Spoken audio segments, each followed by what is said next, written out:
Rusia, para Estados Unidos. Vamos a ir para Estambul, ¿sabes? Porque es ahí Estambul. donde en su momento se habían reunido tanto Rusia como Ucrania, ¿se acuerdan, no?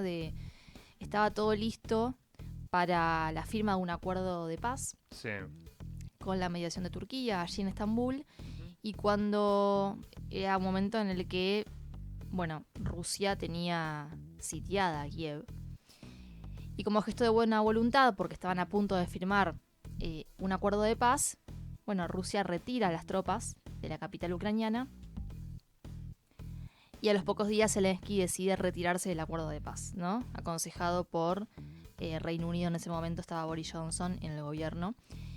Pero bueno, el Reino Unido no hay diferencias entre laboristas y conservadores en materia de política exterior, con lo cual hay una continuidad siempre. Y ahora lo que vemos es un, un gesto nuevamente por parte de Vladimir Putin y un llamado de diálogo sin condiciones previas. Rusia quiere sentarse a negociar de forma directa, es decir, sin intermediarios, que en una mesa de negociación esté la parte rusa y la parte ucraniana cara a cara, discutiendo, bueno, cómo, o tratando de llegar a consensos para terminar con este conflicto. Es algo que celebró Donald Trump en sus redes sociales y es una jugada interesante por parte de un Putin que anuncia esto después de las celebraciones por el 80 aniversario del Día de la Victoria. Cuando hace un balance, hace unas declaraciones a la prensa, aprovecha el momento después de haberse reunido con más de 30 mandatarios de todo el mundo para decir, bueno, es el momento de volver al diálogo y Rusia propone una mesa de negociación sin condiciones previas. ¿Qué significa esto? Significa que le deja poco margen de maniobra a un Zelensky que ya empezó a decir, no, bueno, pero primero tal cosa, primero tal otra, ¿no? Esto de, al principio era, primero tienen que reconocer que Crimea es de Ucrania, primero tienen que retirarse de toda la zona que ya ocupó o liberó Rusia, que son prácticamente 4 provincias, y, bueno, pedidos que son, primero, la verdad que cuando uno está siendo derrotado en una guerra, no tiene condiciones para ir encima a querer imponer su o no tiene la posibilidad de imponer sus condiciones, como en el caso de Ucrania. Pero no solo eso, sino mala fe, porque si querés un alto al fuego y verdaderamente querés empezar a negociar una salida al conflicto, no llegás con 1.000.000 de condiciones, encima con el país que te está derrotando militarmente en el campo de batalla. Pero bueno, son posturas que asume Zelensky también porque entiende que atrás tiene todo el aparato de la OTAN. A pesar de tener el aparato de la OTAN, no está teniendo, de hecho, hubo intentos de incursiones nuevamente en la zona de Kursk, Rusia los evitó, pero ni siquiera Incursiones, se... perdón, ¿con drones o Intentos de incursiones con tropas con tropas en terrestres? territorio ruso, o sea, que querían volver a invadir Kursk, no lo consiguieron.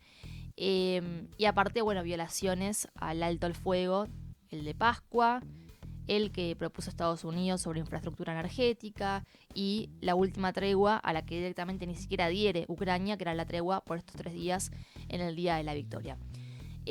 Todas, digamos, concesiones que da Rusia y que Ucrania parece, bueno, de alguna manera desvalorar, porque en realidad lo que dice Ucrania es las condiciones las pongo yo, las ponemos nosotros, ¿no? Es por lo menos la postura europea. Bueno, ahora vamos a escuchar entonces lo que decía Vladimir Putin, porque anunciaba de esta manera su intención de volver a sentarse a negociar, algo que ya había sucedido en 2022. Unilateralmente Zelensky decidió retirarse de esas negociaciones, pero ahora otra vez Rusia propone como escenario además Estambul, con la misma mediación de Erdogan, para acercar posiciones con la parte ucraniana. Escuchemos entonces lo que decía Putin. Proponemos al gobierno de Kiev reanudar las negociaciones directas que interrumpieron a finales del 2022, reanudar las negociaciones directas y, subrayo, sin condiciones previas. Proponemos comenzar sin demora el próximo jueves 15 de mayo en Estambul, donde se llevaron a cabo anteriormente y donde se interrumpieron. Nuestra propuesta está, como se dice, sobre la mesa. Ahora la decisión está en manos de las autoridades ucranianas y sus patrocinadores, quienes, guiados aparentemente por sus propias ambiciones políticas personales y no por los intereses de sus pueblos, quieren continuar la guerra contra Rusia utilizando a los nacionalistas ucranianos. Repito, Rusia está lista para negociar sin ninguna condición previa. Bueno, hay mucho escepticismo en la parte rusa porque los acuerdos de Minsk fueron un engaño y de hecho con estas palabras se refieren Hollande, Marine Le Pen, Merkel, cuando era canciller alemana, lo reconocieron después, ¿no? Esto de que, bueno, fue una estrategia para ganar tiempo. Acuerdos de Minsk, estamos hablando de 2014. Claro. Está bien. Porque la guerra a ver, siempre se dice, la guerra de Ucrania arrancó en febrero del 2022 con la operación rusa. No, arrancó mucho antes. Hubo en ese momento intentos diplomáticos para frenar un conflicto que después, bueno, se termina desencadenando, pero en ese momento se firman los acuerdos de Minsk con la intención de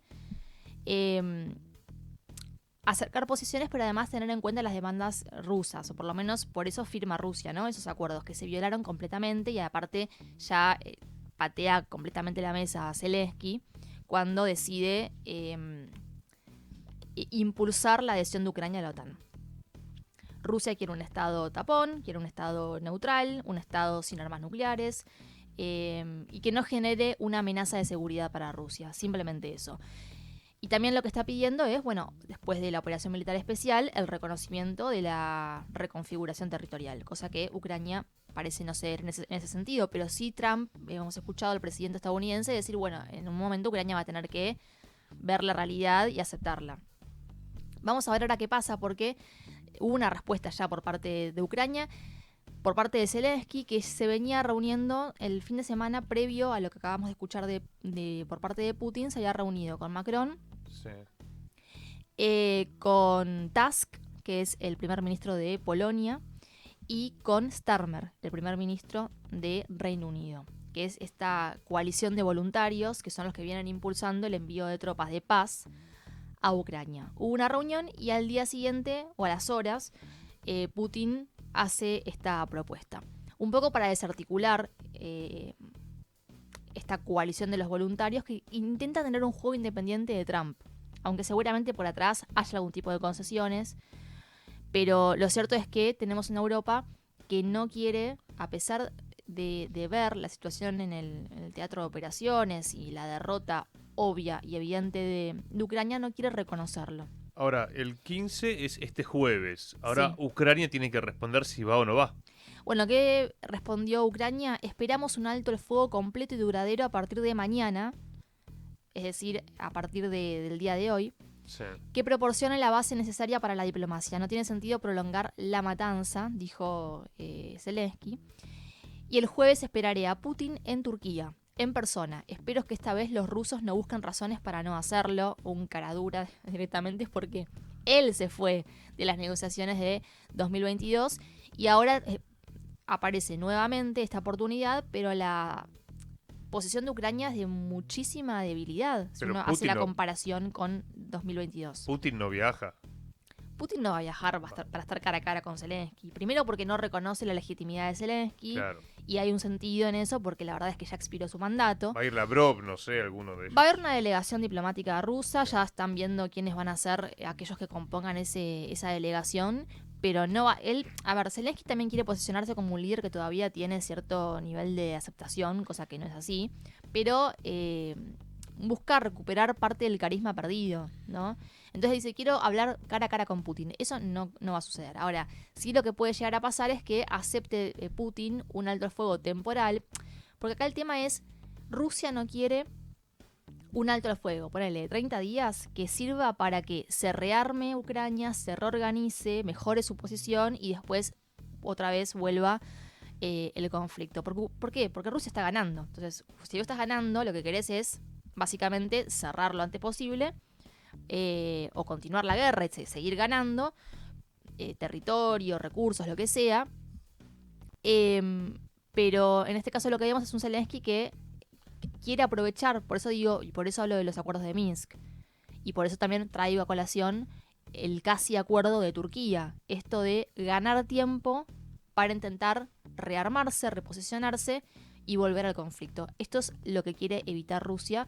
Vamos a ver qué pasa a partir de ahora. Me gustó lo que planteó Dmitry Peskov, ¿no? El vocero del Kremlin, que dice: no se puede hablar con Rusia en el lenguaje de los ultimátums, porque Europa le planteó un ultimátum para más sanciones. Bueno, lo que se está dando es un mundo multipolar donde Europa cada vez pierde más peso. Ahora, hablando de paz, cuando arrancó la era Trump en enero, creo que fue Gabriel Merino, alguno de los analistas, que decía: seguramente para mitad de año se llega a un acuerdo en Ucrania. Estamos más o menos con los tiempos. Ahora, en tándem a este anuncio de Putin de avanzar con la paz de Ucrania, Donald Trump plantea el alto al fuego en Pakistán. Sí. Y es fuerte eso, digamos, como que sean en tándem los anuncios. Sí, en realidad, en el caso ruso, fue una iniciativa que viene del propio Putin. Sí. Obviamente que el rol de Trump juega a favor, en el sentido de que es una postura completamente diferente a la que tenía Joe Biden, guerrerista, belicista, de continuar el conflicto hasta derrotar a Rusia. El caso de Trump es diferente, quiere cerrar lo antes posible y terminar con esta etapa que considera una que nunca se tendría que haber iniciado esa guerra.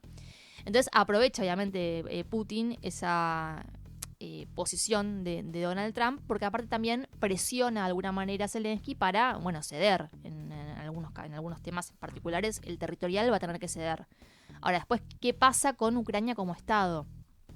Bueno, seguramente eso va a ser parte de las negociaciones que se vayan a dar este 15 de mayo. Ahora vamos a ir a hablar sobre, cortito, vamos a escuchar las declaraciones. Vamos a ir al audio 3, Angie. No va a entrar el segundo de Putin que habla sobre Europa, pero vamos a hablar de la negociación Trump-Xi Jinping, en realidad Estados Unidos-China, porque también la novedad del día tiene que ver con la cuestión de los aranceles. Ambos países acordaron recortar los aranceles en un 100% por 90 días, o sea que durante 3 meses va a haber negociaciones, pero lo que venía pidiendo China, que era esto de retirar los aranceles, si no, no va a haber negociaciones, bueno, Estados Unidos lo termina cumpliendo. Y se acordó entonces que ambas partes recortan esos aranceles y a partir de ahora veremos, bueno, cómo continúa todo esto. Pero escuchemos entonces lo que decía Donald Trump al respecto. Siempre habrá una base. Quiero decir, podría haber una excepción. En algún momento ya veremos. Si alguien hace algo excepcional por nosotros, siempre es posible. Pero básicamente hay una base mínima del 10% y algunos aranceles serán mucho más altos, 40, 50, 60%, como nos lo han hecho a nosotros durante años. Ayer cerramos un acuerdo excelente. Tenemos 4 o 5 más que se concretarán de inmediato. Hay muchos más acuerdos en camino. Y en última instancia, solo estamos firmando el resto. Pero siempre mantenemos una base del 10%.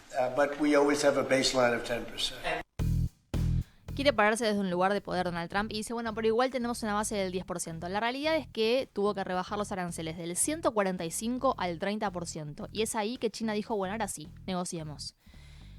Que era, en definitiva, lo que venía, la posición a la que China no iba a renunciar. Porque, ¿se acuerdan que hubo una escalada de aranceles y que Trump quería presionar y sentar a China de forma, digamos, coercitiva? Porque esto de, bueno, si no te sentás, más aranceles y más aranceles fue escalando hasta llegar al 145%. Y China no se inmutó. China puso el mismo, iba sumando también los aranceles a medida que Trump los iba aumentando. Y el mensaje era, si no se retiran los aranceles, no hay negociación. Bueno, evidentemente, la estrategia de Trump del agente inmobiliario con China no sirvió demasiado y ahora se dio el escenario que China buscaba, que era rebajar aranceles y negociaciones. Trump grita, ¿no? Y dice, ¡ah! Y Xi Jinping lo mira y tomate. Exacto. En silencio. Terminó pasando lo que China esperaba, que es este escenario. Pero bueno, Trump va a intentar dibujarla. Lo cierto es que no le quedó otra que negociar. A ver, Trump habla todos los días, Xi Jinping habla muy de vez en cuando y hablan sus voceros. Tal cual. También estilos diferentes. Y ahora sí vamos a cerrar con India-Pakistán porque les comentaba que, bueno, el sábado ya se anunciaba por parte de Donald Trump en su red social Truth Social que se había alcanzado un alto el fuego entre India y Pakistán. Se había tensado muchísimo la relación entre ambos países. Recordemos que Pakistán es un socio muy cercano a China, que la India es un jugador multifacético, que es parte de los BRICS, que apuesta a la multipolaridad, pero al mismo tiempo no reniega ni le interesa cortar lazos con un Occidente, porque sabe que es una pieza muy valiosa para Occidente como contrapeso de China en la región. Pero bueno, se llegó a un alto el fuego, se celebró en ambas partes de la frontera, en el escenario de las tensiones, que es Cachemira. Vamos a escuchar ahora lo que decía Randir Jaswal por parte de Pakistán, que valoraba el acuerdo que se había llegado con India. Escuchemos. El director general de operaciones militares de Pakistán llamó al director general de operaciones militares de la India a las 15:35 de esta tarde. Fue un gran acuerdo entre ellos que ambas partes detendrían todos los disparos y acciones militares en tierra, aire y mar a partir de las 17 horas, hora estándar de la India, hoy. El general de operaciones militares hablará nuevamente el 12 de mayo a las 12 de la noche. Bueno, era uno de los voceros de la Cancillería de la India que explicaba que se había llegado a un acuerdo. Recuerdan que India aparte se había retirado del Tratado de las Aguas con Pakistán y había cerrado un dique, con lo cual Pakistán se estaba quedando sin agua. Es una maniobra que suele utilizar India cada vez que hay algún tipo de tensión con Pakistán. No lo hace, pero sí advierte constantemente de que pueden cerrar el grifo. Hacía mucho que no lo hacía. Bueno, en esta escalada de tensiones, por primera vez en mucho tiempo decidió unilateralmente cortar el grifo para Pakistán, y ahí es cuando se empezó a poner bastante complejo el panorama, porque estamos hablando aparte de dos potencias nucleares, claro. Ambos países con armas nucleares. Está en las fuentes seguras de Gabriel Fernández. Me gustaría retomar un párrafo que es lo que dijo Hernando Kleimans, que es un experto en el tema internacional, que dice lo siguiente: me parece que hay un primer acuerdo Rusia-Estados Unidos y que está con marcha el enganche con China. Algo así como la nueva repartija. Es a la luz de esta reflexión que veo la terminante intervención de Estados Unidos en el conflicto India-Pakistán, dos socios de la Organización de Cooperación de Shanghái y de los BRICS. Se pregunta Kleimans, ¿Rusia y China solo jugaron un papel secundario en esto? Y responde, esta nueva santísima trinidad lo que menos necesita es una guerra. No comparto la visión, pero bueno, son diferentes miradas. Algunos dicen, Trump lo que está proponiendo es dividirse el mundo entre China, Rusia y Estados Unidos. Sí. Yo lo que veo es un Estados Unidos que puede que desde lo discursivo intente acercarse a Rusia, pero sigue teniendo miedo del mundo multipolar, con lo cual tampoco les va a dar tanto juego. Y cuando vemos que se meten en el conflicto India-Pakistán, es también para decir, ven, yo sigo teniendo como poder occidental, en definitiva soy quien decide cuándo se terminan los conflictos. Entonces, en India-Pakistán lo que dice Trump es, yo fui el que terminó con el conflicto. A ver, perdón, de las tres potencias, China es fronteriza. Claro. Entonces, quizá es más difícil que intervenga China que lo haga Estados Unidos. ¿Por qué tiene que intervenir Estados Unidos? Así funciona. Bueno, pero a mí me parece que, en definitiva, lo que busca Trump es sumarse por otros para decir seguimos teniendo el poder. Bueno, pero aparte, Pakistán está muy aliado históricamente al bloque anglosajón. A mí me llama la atención, sí, también, por supuesto, pero también es aliado de China.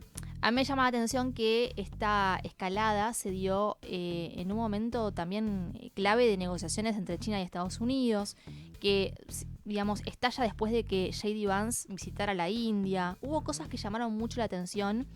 Planteó Tadeo Castiglioni que podía ser un atentado de falsa bandera lo de Cachemira. O sea, provocado por los indios para generar una tensión con Pakistán. Sí, yo comparto más la visión de Tadeo. Ahora, sí es cierto que, hay una mirada de muchos analistas cuando, analizan la política exterior de Donald Trump, esto de, nos repartimos el mundo entre los tres.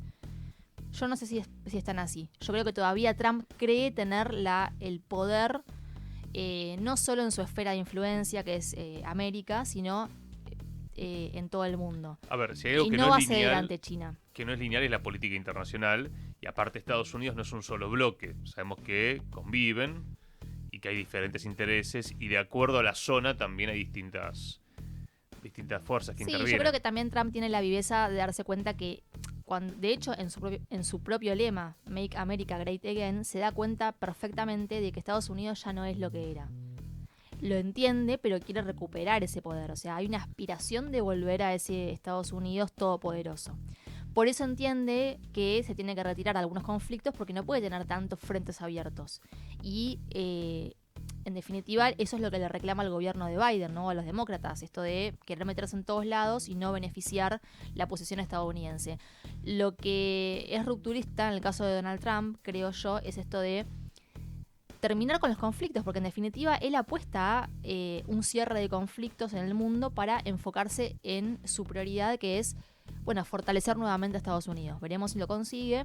Lo cierto es que, más allá de las críticas que se le puedan hacer a Donald Trump, está logrando consensos en un montón de conflictos que había en el mundo abiertos, incluso por el propio Estados Unidos, cosa que otras administraciones no quisieron hacer, como fue en el caso de Joe Biden, al contrario, ¿no? Son ellos los que de alguna manera fomentan los conflictos. Pero bueno, Donald Trump evidentemente se está enfocando en la cuestión comercial.